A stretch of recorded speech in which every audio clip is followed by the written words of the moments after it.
नीरा के ठीक होने के बाद उनकी जिंदगी धीरे धीरे सामान्य हो रही थी, लेकिन अब उनके रिश्ते में एक गहरी समझ और अटूट विश्वास आ चुका था। हर दिन वे एक दूसरे की छोटी छोटी खुशियों को सहारने लगे। अब दोनों ने यह सीखा था कि एक दूसरे का साथ ही असली खुशी है। लेकिन एक दिन राजेश ने नीरा से कुछ छिपाने की कोशिश की। उसने अपने ऑफिस में होने वाली परेशानी के बारे में नीरा को कुछ नहीं बताया। उसका प्रमोशन नहीं हो पाया था और आर्थिक स्थिति अब भी कमजोर थी। राजेश चाहता था कि नीरा को कोई चिंता न हो, इसलिए उसने यह सब कुछ अपने तक ही सीमित रखा।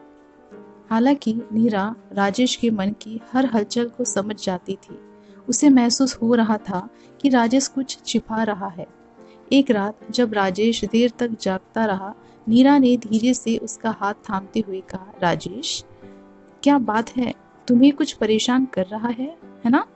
राजेश ने उसे देखकर हल्की सी मुस्कान दी और कहा, कुछ नहीं, सब ठीक है। लेकिन नीरा की आंखों में सवाल और चिंता देख राजेश की आंखों से आंसू छलक गए। उसने कहा, मैं नहीं चाहता था कि तुम फिर से चिंता करो। मेरे प्रमोशन में समस्या हो गई है और आर्थिक स्थिति अब भी तंगी में है। मुझे डर था कि तुम्हें पता चलेगा तो तुम परेशान हो जाओगी। नीरा ने प्यार से उसके आंसू पोंछते हुए कहा, तुम्हें लगता है कि मैं सिर्फ अच्छे समय में तुम्हारे साथ हूँ? तुम भूल गए कि हम दोनों ने साथ मिलकर हर मुश्किल का सामना किया है। तुम मेरी ताकत हो, लेकिन मुझे भी तुम्हारे साथ खड़ा होने का हक है। राजेश ने नीरा को गले लगाते हुए कहा, मैंने तुम्हें कमज़ोर समझने की गलती की। तुम सबसे बड़ी ताकत हो मेरी। उस रात दोनों ने घंटों बातें किए, अपने डर, अपने सपने, अपनी चिंताओं के बारे में।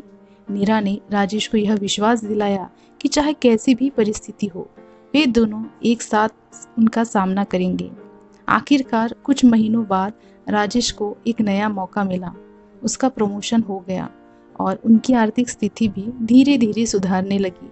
लेकिन इस बार उनके जीवन का सबसे बड़ा सबक यह था कि कोई भी परिस्थिति चाहे कितनी भी कठिन क्यों ना हो, जब तक वे एक दूसरे के साथ हैं, वे हर चुनौती का सामना कर सकते हैं।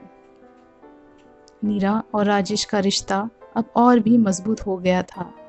उनका प्यार और विश्वास हर दिन के साथ गहरा होता जा रहा था और अब वे जानते थे कि जिंदगी की असली खुशी सिर्फ सफलता या आराम में नहीं, बल्कि एक दूसरे के साथ खड़े रहने में है। तो कैसी लगी आपको ये कहानी? कमेंट्स में ज़रूर बताएं। ऐसे वीडियोस देखने के लिए चैनल को सब्सक्राइब करें।